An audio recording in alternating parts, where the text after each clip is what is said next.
નમસ્કાર મિત્રો, chemistry standard 12 chapter number 3 વિદ્યુત રસાયણ વિજ્ઞાન અથવા ઇલેક્ટ્રોકેમિસ્ટ્રી. આ ચેપ્ટરમાં છેલ્લે કોહલ-રોસનો નિયમ, પ્રબળ વિદ્યુત વિભાજ્ય માટે વાહકતા, મોલર વાહકતા, સીમિત મોલર વાહકતા આલેખ ઉપરથી, ઉપરાંત નિર્બળ વિદ્યુત વિભાજ્યની થોડીક ચર્ચા કરી હતી અને કોહલ-રોસના સિદ્ધાંતના આધારે નિર્બળ વિદ્યુત વિભાજ્ય માટે પણ મોલર વાહકતા, સીમિત મોલર વાહકતા કેવી રીતે મેળવી શકાય એની ચર્ચા કરી હતી. હવે એમાં આગળ વધીએ તો નિર્બળ વિદ્યુત વિભાજ્ય કે જેનું પૂર્ણ આયનીકરણ થઈ શકતું નથી એવા વિદ્યુત વિભાજ્ય નિર્બળ વિદ્યુત વિભાજ્ય કહેવાય. દાખલા તરીકે એસિટિક એસિડ CH3COOH. તો આવા નિર્બળ એસિડ અથવા આવા નિર્બળ વિદ્યુત વિભાજ્ય માટેનું આયનીકરણનું સૂત્ર સીમિત મોલર વાહકતા અને મોલર વાહકતાના સંદર્ભમાં મેળવીએ છીએ. નિર્બળ એસિડના આયનીકરણ અચળાંકનું સૂત્ર ધોરણ 11 માં આપણે ભણી ગયા છે. એસિડ બેઝના જુદા જુદા સિદ્ધાંતો આર્હેનિયસ, બ્રોન્સ્ટેડ, લોરી ઈ ચેપ્ટરની અંદર નિર્બળ એસિડ અને નિર્બળ બેઝ માટેના આયનીકરણ અચળાંકના સૂત્રો આપણે તારવ્યા હતા, આપણે મેળવ્યા હતા. કે એ આયનીકરણ અચળાંકના સૂત્ર, તો એના આધારે આગળ વધીએ તો નિર્બળ વિદ્યુત વિભાજ્ય માટે સૌથી પહેલા વિયોજન અંશ આલ્ફા મોલર વાહકતા ડિવાઇડેડ બાય સીમિત મોલર વાહકતા આ ગુણોત્તરની મદદથી મેળવી શકાય. હવે નિર્બળ એસિડ માટેના આયનીકરણ અચળાંકનું સૂત્ર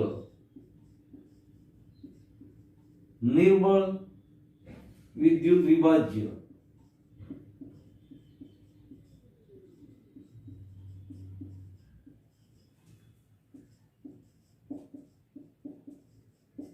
પર્ટિક્યુલર નિર્બળ એસિડ,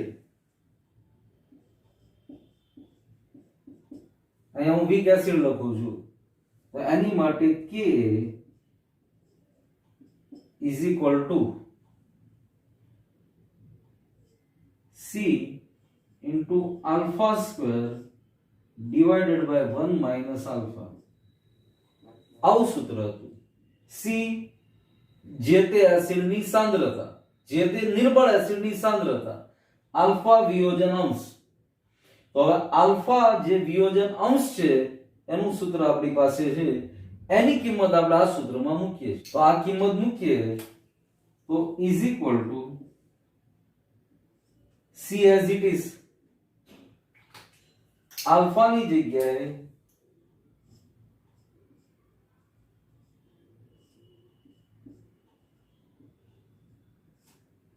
મોલર વાહકતાના છેદમાં સીમિત મોલર વાહકતા એનો square divided by 1 minus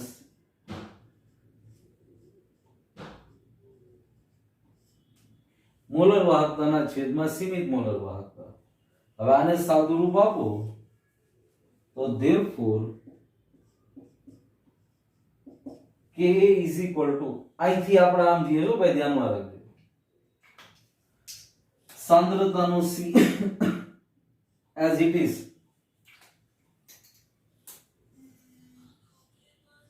molar વાહકતા divided by સીમિત મોલર વાહકતા કૌંસ ઉપર સ્ક્વેર divided by, અને ક્રોસ મલ્ટીપ્લિકેશન કરો સાદું રૂપ આપવા માટે, તો અહીંયા સીમિત મોલર વાહકતા માઇનસ મોલર વાહકતા divided by સીમિત મોલર વાહકતા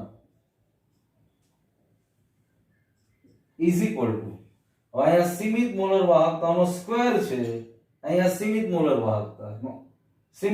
વાહકતા છે, અહીંથી આ એક ઉડી જશે, therefore સાંદ્રતા C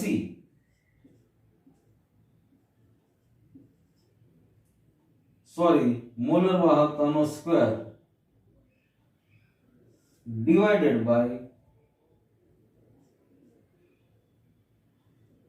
સીમિત મોલર વાહકતાનો સ્ક્વેર થયો, એમાંથી અહીંયા પણ છેદમાં સીમિત મોલર વાહકતા છે એ કેન્સલ થઈ ગયું.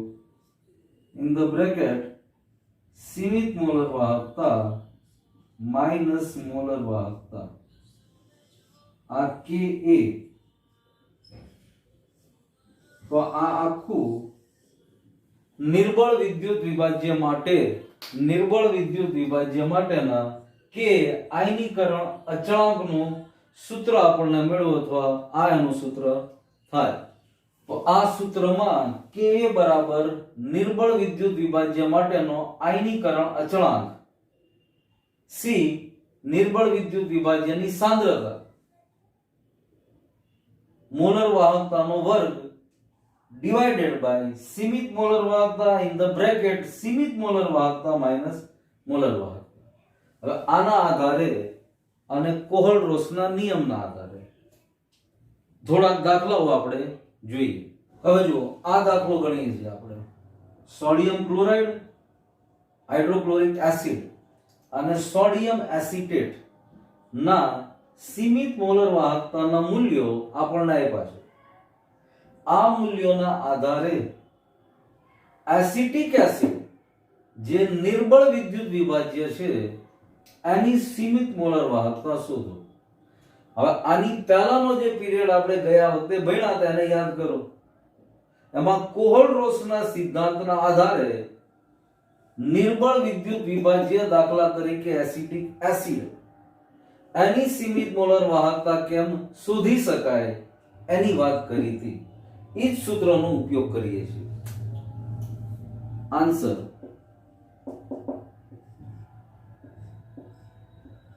સીમિત મોલર વાહકતા acetic acid is equal to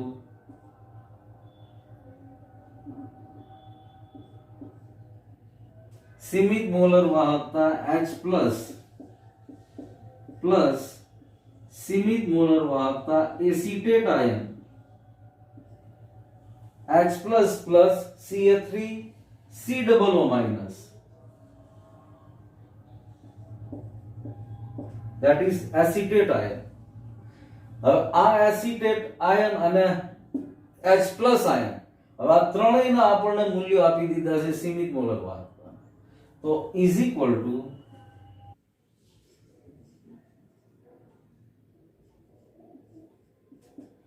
sodium acetate લીધું મેં, સીમિત મોલર વાહકતા સોડિયમ આયન, સોડિયમ પ્લસ સીમિત મોલર વાહકતા एसिटेट आयन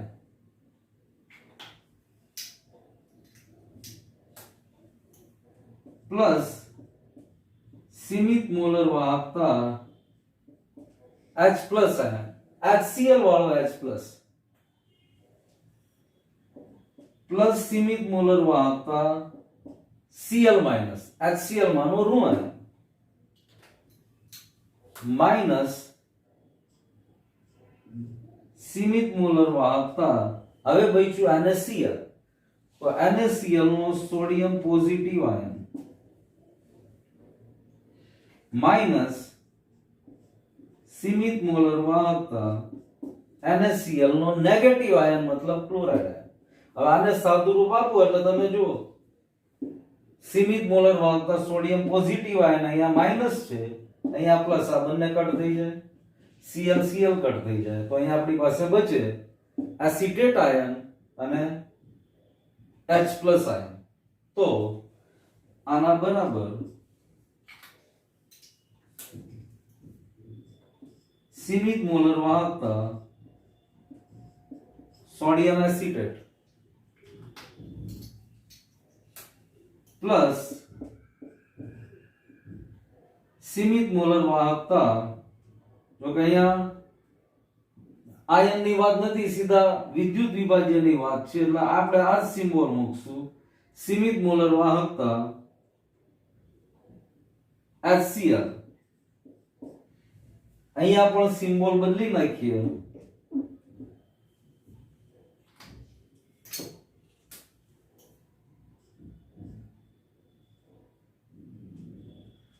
सीमित मोलर वाहकता सोडियम एसीटेट प्लस सीमित मोलर वाहकता HCl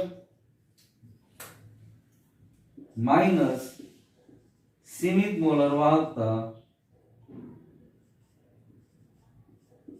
NaCl। હવે આ ત્રણેયના મૂલ્યો આપણને આપી દીધા છે તો is equal two sodium acetate માટે ત્રીજું મૂલ્ય 91.0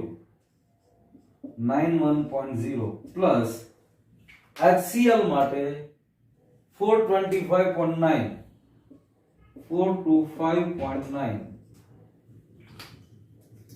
માઇનસ NaCl માટે 126.4 126.4। આને સાદું રૂપ આપશો 91 વત્તા 425.9 માઇનસ 126.4 એનો જવાબ 390.5 390.5 પછી એનો એકમ સિમેન્સ સેન્ટીમીટર સ્ક્વેર પર મોલ। તો આ એસિટિક એસિડ જેવા નિર્બળ વિદ્યુત વિભાજ્યની સીમિત મોલર વાહકતા કોહલ-રોસના સૂત્રની મદદથી કોહલ-રોસના નિયમની મદદથી મેળવી શકીએ આપણે। આની પછી હજી એક દાખલો ગણીએ છીએ પછી વિદ્યુત વિભાજ્ય કોષ અને વિદ્યુત વિભાજન અને માઇકલ ફેરેડે આપેલા વિદ્યુત વિભાજનના નિયમ ચર્ચાની પછી કરી। હવે આ દાખલો ગણીએ છીએ આપણે પહેલા રકમને સમજીએ 0.001028 મોલ પર લિટર એસિટિક એસિડની વાહકતા 4.95 into 10⁻⁵ સિમેન્સ પર સેન્ટીમીટર છે। એસિટિક એસિડ માટે સીમિત મોલર વાહકતા 390.5 સિમેન્સ સેન્ટીમીટર પર મોલ હોય તો તેનો વિયોજન અચળાંક શોધો। હવે દાખલો ગણીએ છીએ આપણે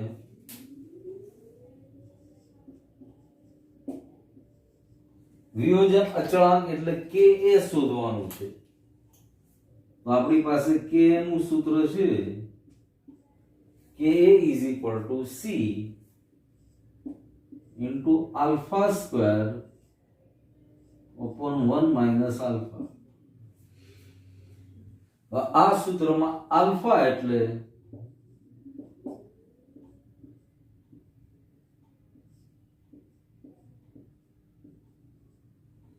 મોલર વાહકતાના છેદમાં સીમિત મોલર વાહકતા।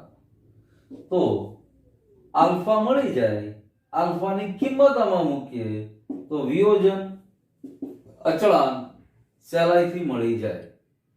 તો હવે સૌથી પહેલા આલ્ફા શોધવા માટે મોલર વાહકતા સીમિત મોલર વાહકતા આપણને આપી દીધી છે 390.5 સિમેન્સ સેન્ટીમીટર પર મોલ। મોલર વાહકતા નથી આપી વાહકતા આપી છે તો મોલર વાહકતા શોધવા માટે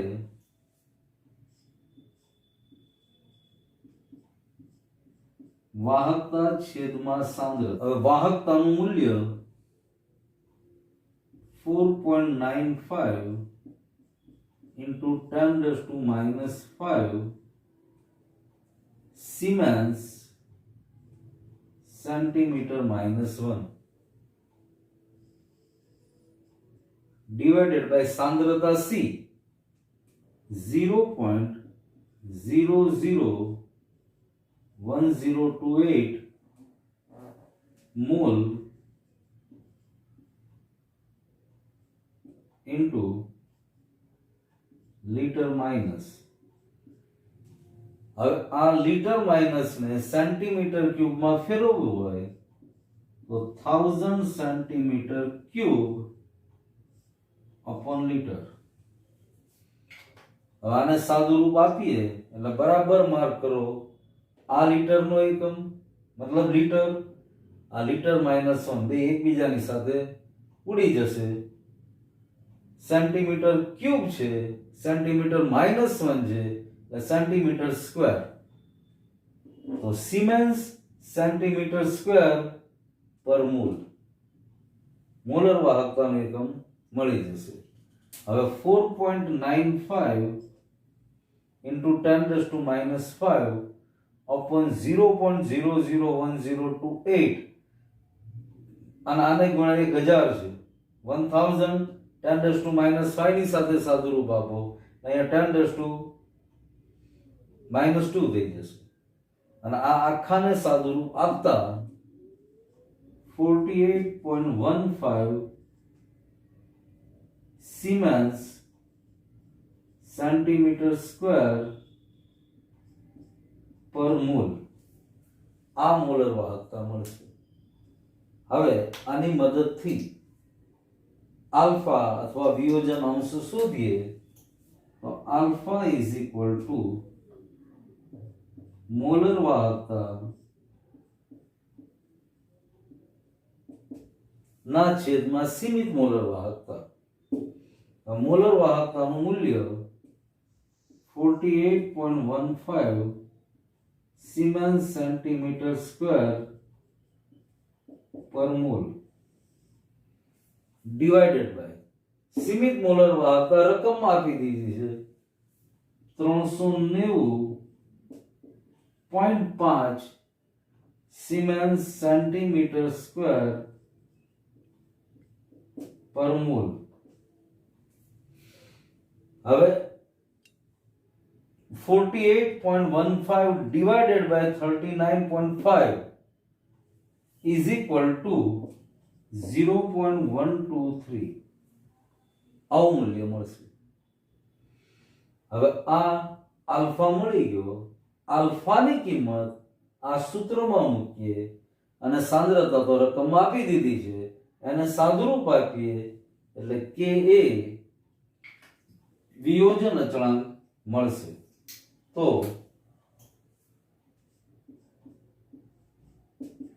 કે એ ઇઝ ઇક્વલ ટુ સાંદ્રતા ઇન્ટુ વિયોજન અંશનો સ્ક્વેર ડિવાઇડેડ બાય 1 માઇનસ વિયોજન અંશ ઇઝ ઇક્વલ ટુ સાંદ્રતાનું મૂલ્ય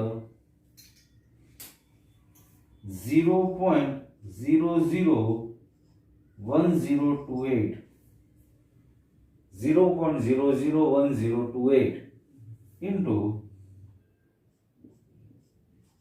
0.123 કાઉન્સ ઉપર square divided by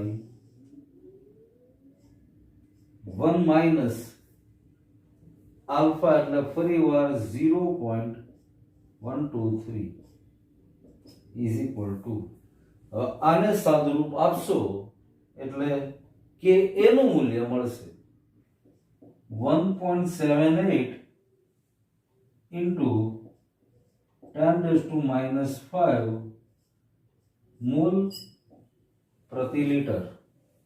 1.78 into 10⁻⁵ mall પ્રતિ લિટર.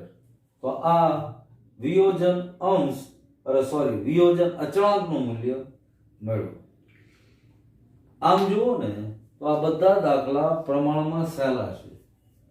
સૂત્ર અને સૂત્રની અંદર કિંમત મૂકીને સાદુરૂપ આપવાનું છે. તો આ વિયોજન આયનીકરણ અચળાંકના સૂત્ર ઉપરથી દાખલો ગણ્યો આપણે. આની પહેલા કોહલ-રોસના નિયમના આધારે દાખલો ગણ્યો હતો. હવે વિદ્યુત વિભાજનીય કોષ અને વિદ્યુત વિભાજન અને આ વિદ્યુત વિભાજન માટેના ફેરેડે નામના વૈજ્ઞાનિકે આપેલા નિયમો એનો હવે આપણે અભ્યાસ કરીએ છીએ. હવે વિદ્યુત વિભાજન કોષ અને માઇકલ ફેરેડે આપેલા વિદ્યુત વિભાજન માટેના નિયમો આ બંનેનો સ્ટડી કરવો છે. પણ આ બંનેનો સ્ટડી કરીએ એની પહેલા ઓલરેડી અગાઉના ધોરણમાં આ બંને વિષયોનો સ્ટડી આપણે કરી ગયા છે. 10મા ધોરણમાં પણ ફેરેડેના આ નિયમો હતા, ફિઝિક્સમાં પણ આવતું હશે અને વિદ્યુત વિભાજન કોષ વિશે પણ ખૂબ જ ડિટેલમાં અગાઉ આપણે ભણી ગયા છે અને હજી 12મા ધોરણમાં પણ વિદ્યુત વિભાજન પદ્ધતિથી એલ્યુમિનિયમ કોપર નું શુદ્ધિકરણ કેમ થાય એ આખો ટોપિક ચોથા ચેપ્ટરમાં ભણવાના છે. પણ છતાં અત્યારે વિદ્યુત વિભાજનની થોડીક વાત કરીએ તો વિદ્યુત વિભાજન કોષ કે જેમાં બહારથી મતલબ બાહ્ય રીતે બેટરી દ્વારા ઇલેક્ટ્રિસિટી અથવા વિદ્યુત પસાર કરવામાં આવે છે. એક એનોડ એક કેથોડ વિદ્યુત પસાર કરતા રાસાયણિક પ્રક્રિયા શરૂ થાય અને પરિણામે રાસાયણિક નિપજો પ્રાપ્ય બને. કોપરનું જ ઉદાહરણ લઈએ તો યાદ કરો, આવો એક આખો પ્રયોગ આપણી સામે આવી ગયો હતો. કોપરનો અશુદ્ધ સળિયો અને કોપરનો શુદ્ધ સળિયો અને કોપરના વિદ્યુત વિભાજ્યનું દ્રાવણ મતલબ કોપર સલ્ફેટનું દ્રાવણ. હવે આ બંને વિદ્યુત ધ્રુવ કોપરનો અશુદ્ધ સળિયો અને કોપરનો શુદ્ધ સળિયો બેટરી સાથે જોડવામાં આવે. હવે બેટરીમાંથી વિદ્યુત પ્રવાહ પસાર કરતા અશુદ્ધ કોપરમાં રહેલું શુદ્ધ કોપર દ્રાવણમાં કોપર સલ્ફેટના દ્રાવણમાંથી પસાર થઈ અને શુદ્ધ કોપરના સળિયા ઉપર ચડતું જાય. જ્યાં સુધી વિદ્યુત પસાર કરવામાં આવે ત્યાં સુધી આ પ્રક્રિયા સતત ચાલુ રહે. જેવું વિદ્યુત આપવાનું બંધ કરવામાં આવે, બેટરીની સ્વિચ ઓફ કરવામાં આવે, પ્રક્રિયા અટકી જાય.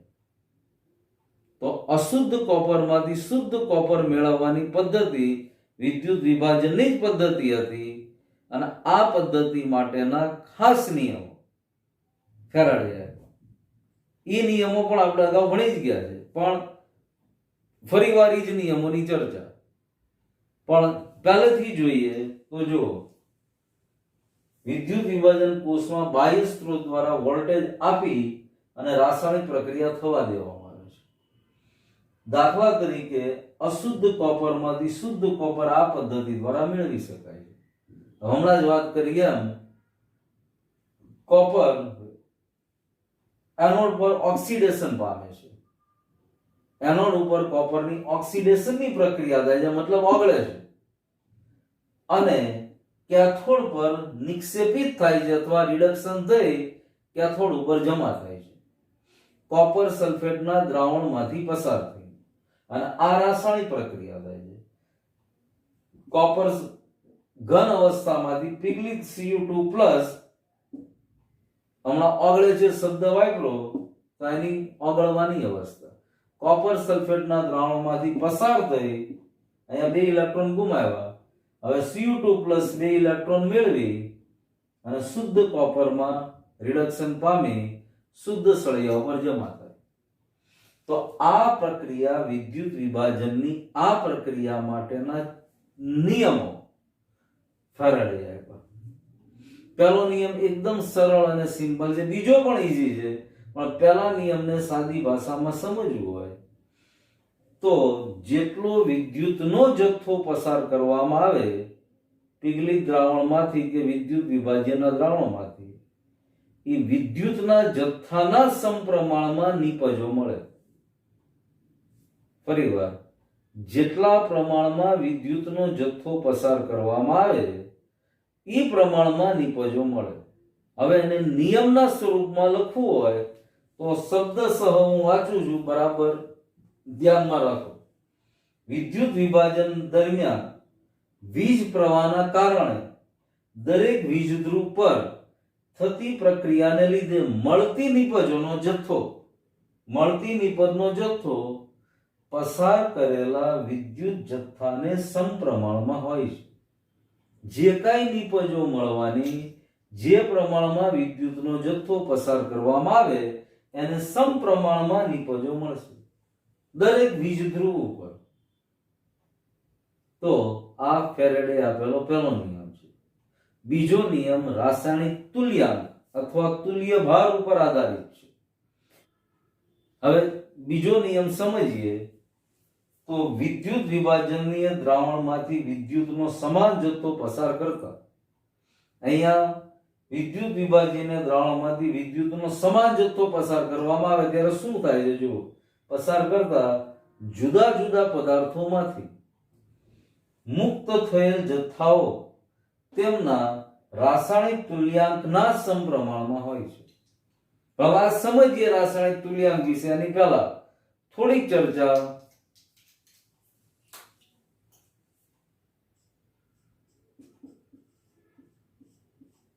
I બરાબર Q ના છેદમાં T. આ સૂત્ર આપણે જાણીએ છીએ. વિદ્યુત પ્રવાહ બરાબર વિદ્યુત ભારનો જથ્થો છેદમાં સમય.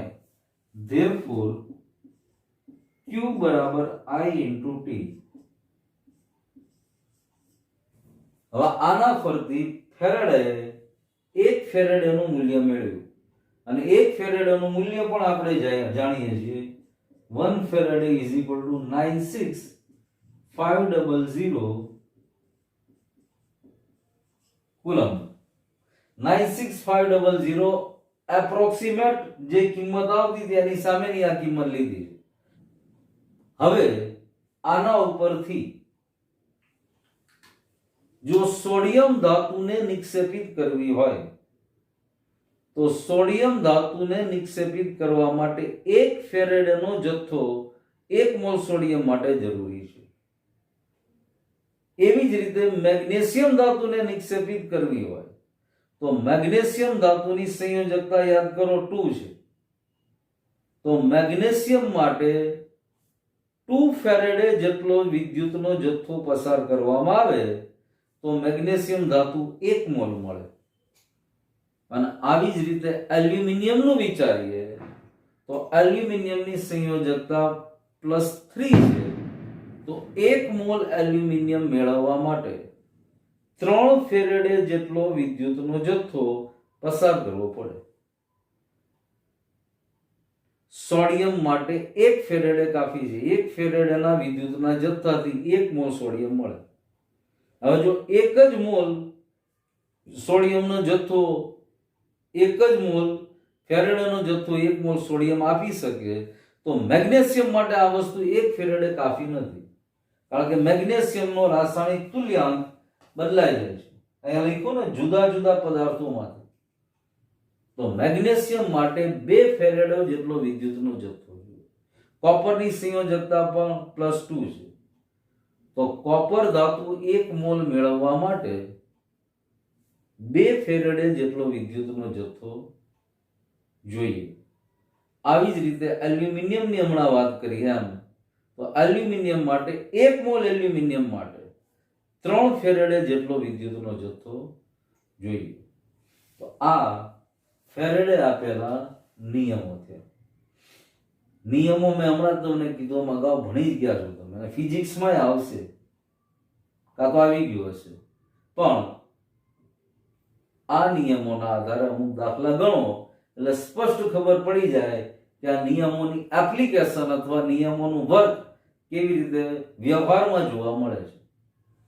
એક દાખલો ગણીએ છીએ આપણે.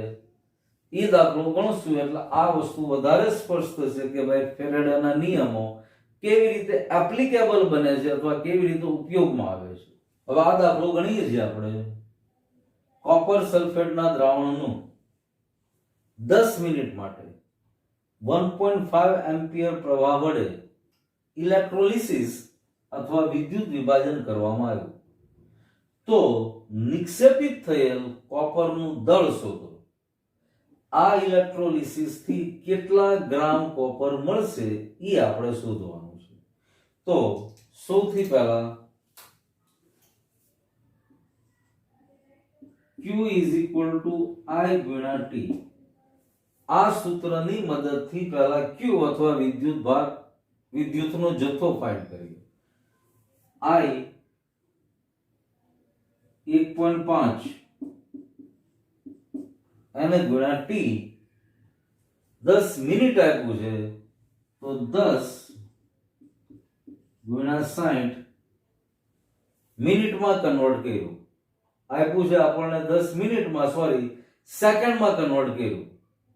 1.5 ગુણ્યા 10 અને 1 મિનિટની સેકન્ડ 10 છે.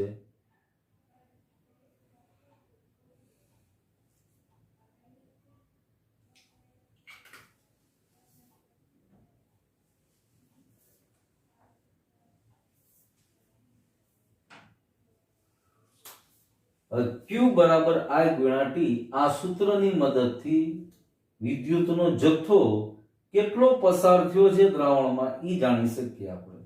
તો I 1.5 એમ્પિયર રકમ આપી દીધું છે અને T 10 મિનિટ. હવે મિનિટને સેકન્ડમાં કન્વર્ટ કરીએ એટલે 1 મિનિટ બરાબર 60 સેકન્ડ જે આપણને ખબર છે. તો 1.5 ગુણ્યા 10 ગુણ્યા 60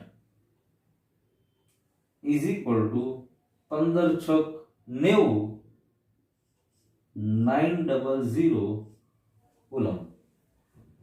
900 કુલમ જેટલો વિદ્યુતનો જથ્થો દ્રાવણમાંથી પસાર કરવામાં આવ્યો છે. હવે કોપર નિક્ષેપિત થાય છે એટલે કોપરની પ્રક્રિયા આપણે જોઈએ તો Cu2 aqueous plus 2 electron gives you solid. मतलब 2 ફેરેડે જેટલો વિદ્યુતનો જથ્થો પસાર કરવામાં આવે ત્યારે 1 મોલ કોપર મળે છે અને 1 મોલ કોપર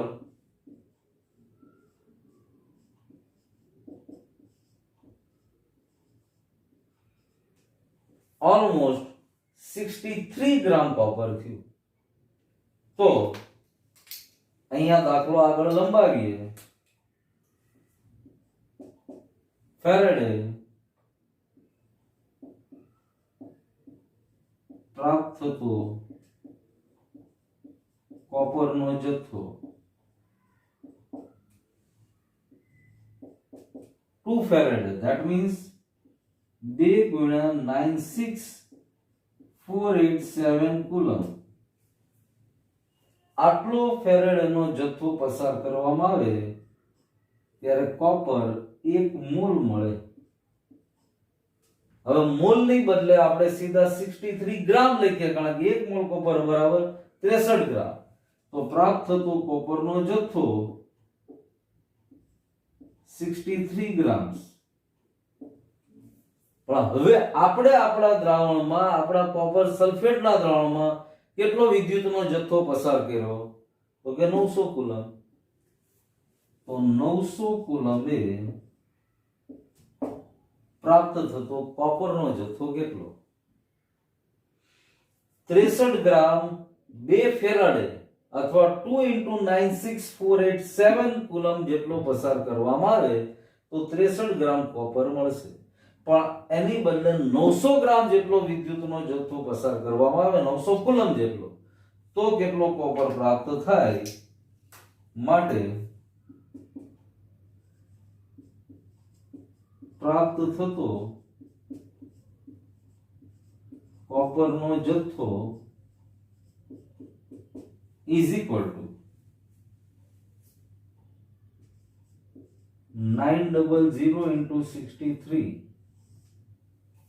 900 ગુણ્યા 63 છેદમાં 2 × 96487. પણ અહીંયા 96500 પણ ગણતરી માટે લઈ લો તો બહુ જાજો ફેર નહીં પડે. પણ પરફેક્શન તરફ આપણે જવું છે તો આ એક્ઝેક્ટ આંકડો છે 1 ફેરેડે બરાબર. 1 ફેરેડે બરાબર કેટલા કુલમ તો કે 96487 કુલમ ઇઝ ઇક્વલ ટુ આને સાદુરૂપ આપતા કેટલા ગ્રામ કોપર મળશે ઈ આંકડો આપણી સામે આવી જાય 0.293 ગ્રામ જેટલો કોપર મળે. હવે જો અહીંયા ફેરાડેના નિયમોની વાત આવી ગઈ, ગણતરીની વાત આવી ગઈ, આ દાખલામાં બધી જ વસ્તુ આવી ગઈ.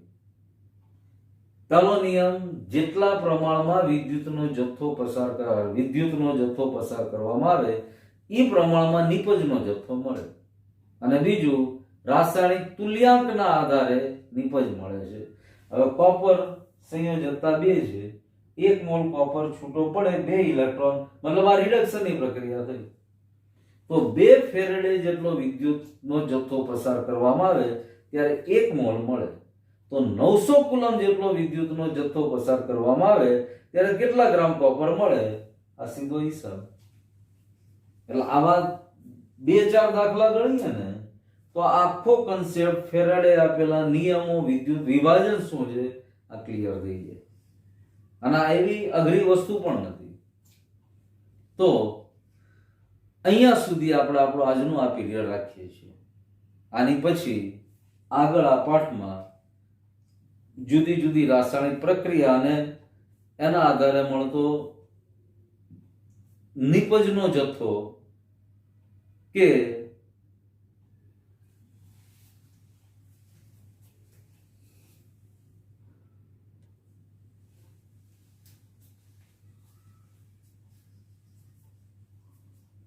એટલે આની પછીના પીરિયડમાં વિદ્યુત વિભાજનની નિપજો અને જુદા જુદા વિદ્યુત કોષો, મતલબ જેને આપણે બેટરી કહીએ છીએ, સૂકો કોષ, સંગ્રાહક કોષ, એના વિશે અભ્યાસ કરશું. પણ આજના પીરિયડમાં મોટા ભાગે દાખલા ગણ્યા આપણે. પણ યાદ રાખજો ખાસ, આ ચેપ્ટરમાંથી દાખલાઓ તો આવશે જ પરીક્ષામાં. એટલે બને એટલી દાખલાની પ્રેક્ટિસ કરવાની. અને આ દાખલાઓ પ્રમાણમાં બહુ સહેલા છે. તમે ફિઝિક્સના દાખલાઓની સામે એની કમ્પેર કરો તો બહુ ઇઝી દાખલા છે. સૂત્રો પણ પ્રમાણમાં ઓછા છે. તો આ ચેપ્ટરમાં દાખલા ઉપર ખાસ પ્રેક્ટિસ કરવાની. અને આજે જે કંઈ ભણ્યા એમાં કોઈ ડાઉટ કે ડિફિકલ્ટી હોય તો ચોક્કસ ફોન અથવા મેસેજ કરવાનો. પણ આજે જે કંઈ ભણ્યા એ ઘણું બધું ઇઝી અથવા સરળ જ હતું, સિમ્પલ હતું. પણ છતાં કંઈ ડાઉટ કેવું હોય તો ચોક્કસ ફોન કરવાનો કે મેસેજ કરવાનો. આની પછીના પીરિયડમાં હવે કદાચ આ ચેપ્ટરમાં 2 પીરિયડ જોશે. 2 પીરિયડ પછી આ ચેપ્ટર પૂરું થઈ જશે. અને આમ જુઓ ને તો ફિઝિકલ કેમેસ્ટ્રીના બધા જ ચેપ્ટર સૂત્રો ઉપર આધારિત, દાખલાઓ આધારિત ચેપ્ટર હોય છે. એટલે આવા ચેપ્ટરમાં ઘણા બધા વિદ્યાર્થીઓ થોડી કે સરખી મહેનત કરીને એક પણ માર્ક ન જાય એવો પ્રયત્ન કરતા હોય છે. અને લગભગ વિદ્યાર્થીઓના માર્ક મળી પણ જતા હોય છે. તો આજે અહીંયા સુધી રાખીએ છીએ આપણે. આની પછીના પીરિયડમાં વિદ્યુત વિભાજનની નિપજો અને બેટરી વિશે ભણશું. Thank you.